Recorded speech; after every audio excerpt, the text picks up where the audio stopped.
Paddock Mall Studios, this is WOCA, Ocala, Gainesville, The Villages, 1370 AM, 96.3 FM, The Source.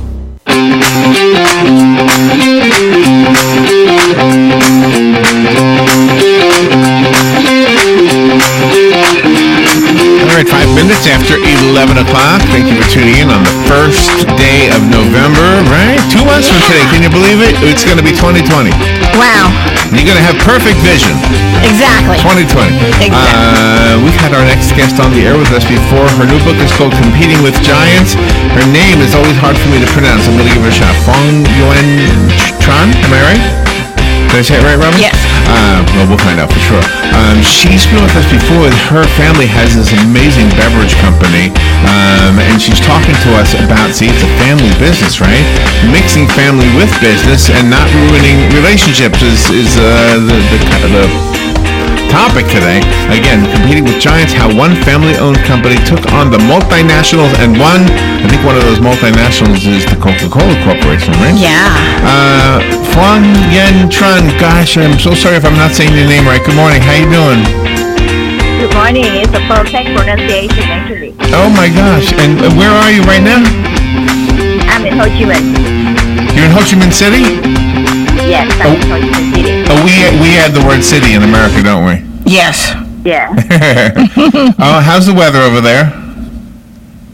It's getting hot. Getting hot. See? So that's a different. Never mind. I'm not even going to try to pretend I know the climate.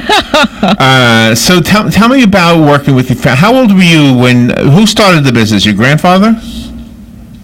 Actually, it's founded by my father. Your father? Okay. Yeah.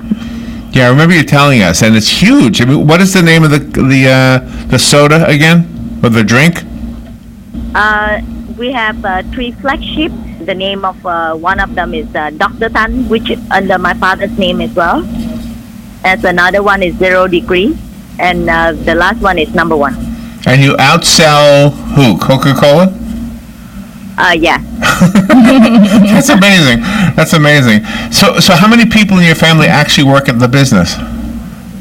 Right now, I'm working with my sister and my father.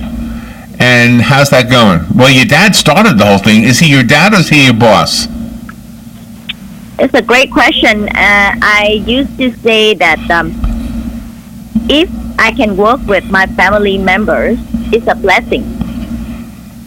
Because, to build a professional relationship of a family member is a challenge. But once it's built up, it's a great relationship that we can have. And it's great support for each other as well. Does it take a little bit of extra effort to remember that you're at the business? Like, for example, are you different when you're not at the work, like you're at home? Is the relationship different? Yeah, it's completely different. Yeah. So when I'm at work, definitely my father is the CEO, he's the boss. And I have to address him as the boss. And when I'm at home, I'm completely become a daughter. And I like to be a spoiled daughter as well. Yeah, I bet. So sometimes people will view family businesses as, well, it's a business, but your family. So I'm just going to drop in and chat with you, and then say, well, can't you take some time off and go to lunch with me or something? How do you handle things like that? Yeah, really. You are talking about the family members? Yes, because sometimes they think that if it's run by the family, it's not really a business environment, so they don't stick to business environment rules. Oh, actually, we think that we are the leader of the company, so we are the role models. Mm-hmm. And we are top leaders as the person who build the culture of the business as well. The book is called Competing with Giants. So it sounds like, based on the title, that it's a little bit about what we're talking about, but it's also about how you were able to be so successful as a family business. Yes, and I think it's a big challenge and a long way that we go through so that we can be a unity as a family, and in terms of communication, so that it can be consistent for employees as well. And for the younger members of the family, when they want to enter the family business, do they start at the bottom and work their way up? Oh, I believe they need to go to recruitment process. Oh, okay. So they're all it's all based on the talent and the passion that they have. And the need of the company and the role and the job available as well. One of the things I remember from the last conversation we had with you was we were left feeling invincible. Like if you put your mind to anything, you can make it happen. Does the book help in kind of keep that momentum going for us?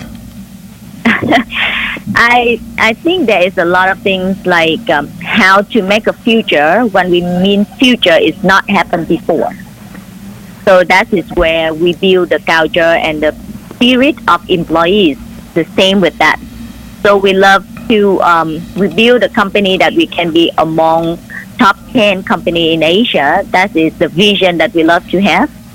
So we need to do a lot of things that we never learned before. And the first time that we done in Vietnam, the first time we have it in Southeast Asia as well. Well, the THP, does that stand for Tan Heap Fat? I'm trying to think how to pronounce that. Tan Heap Fat. Yeah, I think if once you read it, people believe that you're Vietnamese. Sorry.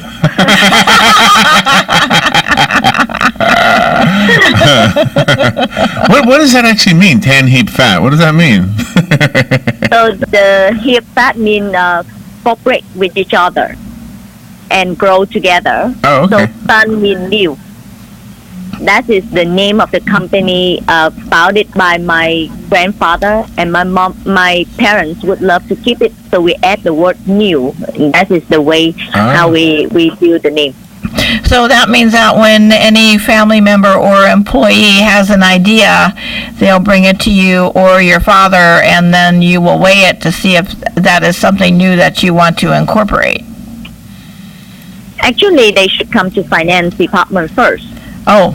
So that they can convince about whether that idea come with a budget is clear, and whether they can convince in terms of the number first. Oh, that's a great idea. Never thought about it that way. The business, according to the information, only started in 1994, so it's a pretty, 94, right? 2000. It's like 25 years. Not that old. Yeah, it's been around for a while. Just a short while. Was it an unexpected success for your father, or was he already successful at something else? Actually, in 2003, we already built a beer brand from zero until number 3 in the industry. Really? And then we moved to non-alcohol, and that is where we start energy drink in 2000, which is number 1 energy drink. Oh, wow. Again, the book is called Competing with Giants, How One Family-Owned Company Took on the Multinationals and Won. One of those multinationals is, of all of them, the Coca-Cola Company, if you can believe that. Though I have as a website, competingwithgiants.net. Is that correct?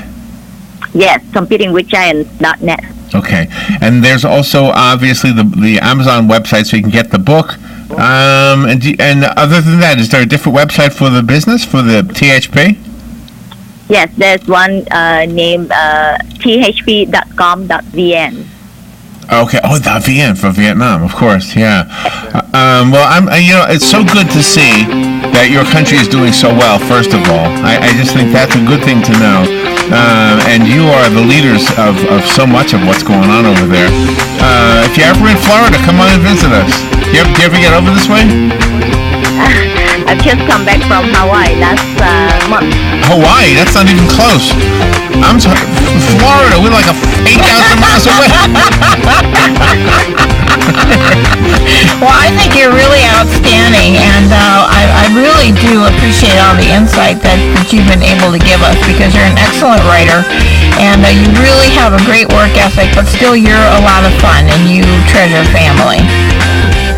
Thank you, and I hope people have time to visit Vietnam, where 70% of the population is below 35 years old. Oh my gosh! Oh, I would look ancient. They'll pick I up better away. I better not go over there. I'm gonna look so old. Maybe I better get some energy drink. Thank you, Phuong. Thank you for being on the show with us today. Thank you so much. That was fun. We'll be right back.